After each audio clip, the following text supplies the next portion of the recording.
Hello everybody, my name's Nicola and welcome back to my channel. This is The Frugal Cottage, where we talk all things money to help you on your financial journey.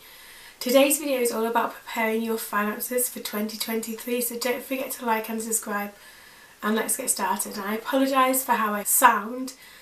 I'm still recovering from a quite nasty chest infection, so my voice isn't quite as strong as it should be normally, but I thought I would share with you how to prepare and get ahead with your finances for the next year. So the first thing to do is to kind of work out what your income will be for the entire year. Now this is easier if you are a salaried employee because you'll get a set amount each month, so add that up and work that out as a total. It's more difficult if you are self-employed or work kind of flexible hours, or you're on a contract but you could do overtime.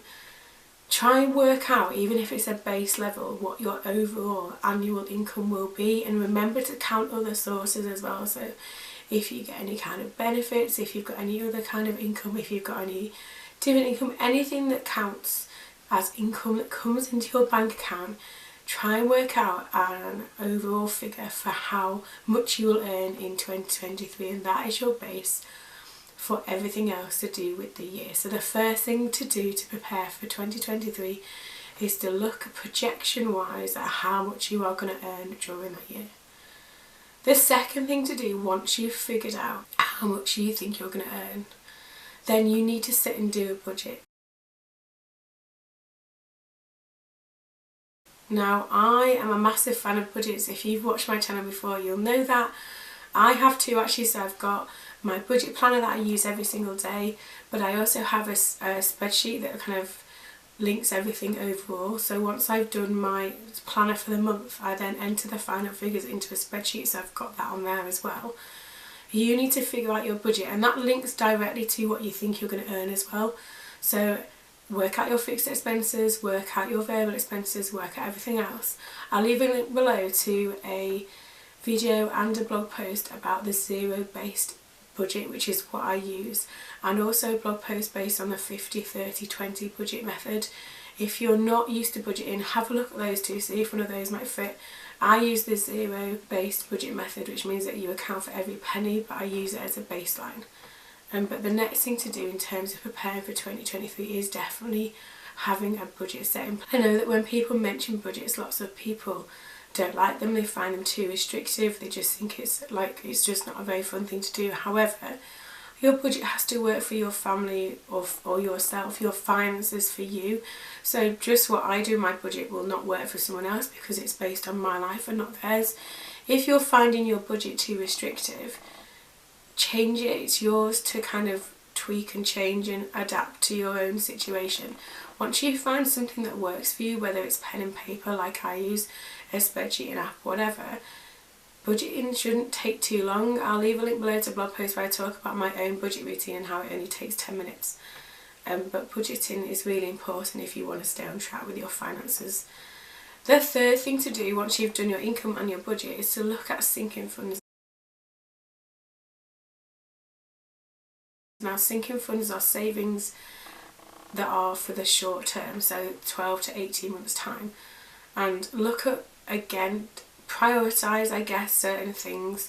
So like for me in the next year, and I've got a video coming up where I talk about all my sinking funds for 2023, but one of them is to get my car sinking fund to a number which would actually help me if something went wrong with my car, for example. But you need to work out, again, they're so personal, and so you need to sit and work out what you're saving for. So Christmas might be a good one, birthdays, there's lots of different ones you can save for, and again that relates directly to your own circumstances. But the third thing to do is to set up your sinking funds. Again, so I use the cash envelope method. You might like to use that, or you might want to do it online, like virtually, and have pots that way. However you feel most comfortable in terms of using your own finances for your own kind of empowerment, I suppose, because you're setting yourself up to be able to be prepared for anything during the next year.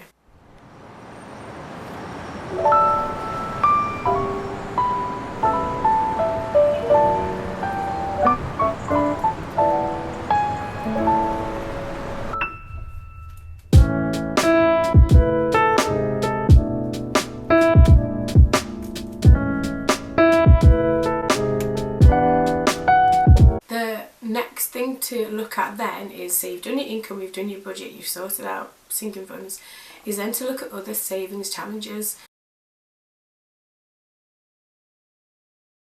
So I sell a variety of savings challenges on my Etsy store, and next year I'm going to attempt to do some of them and kind of document that along the way.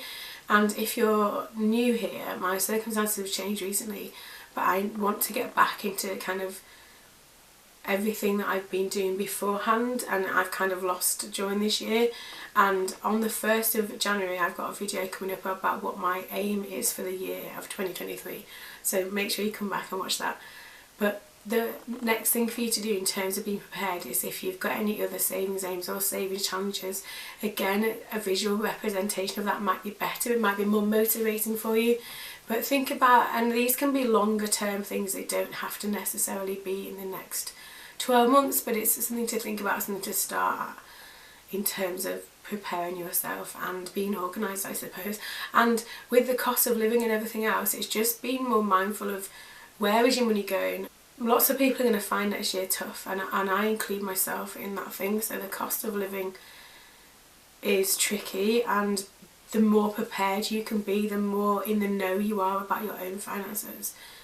Hopefully that will make that journey easy, and it might not do, and things, you know, we can't predict how much things are going to go up by, but by being mindful about where your money is, what your income is, where everything goes, hopefully by being prepared and being organised, that might give you almost a kind of a peace of mind that you're doing all you can in terms of your finances. And together, because I am sure that I will find this as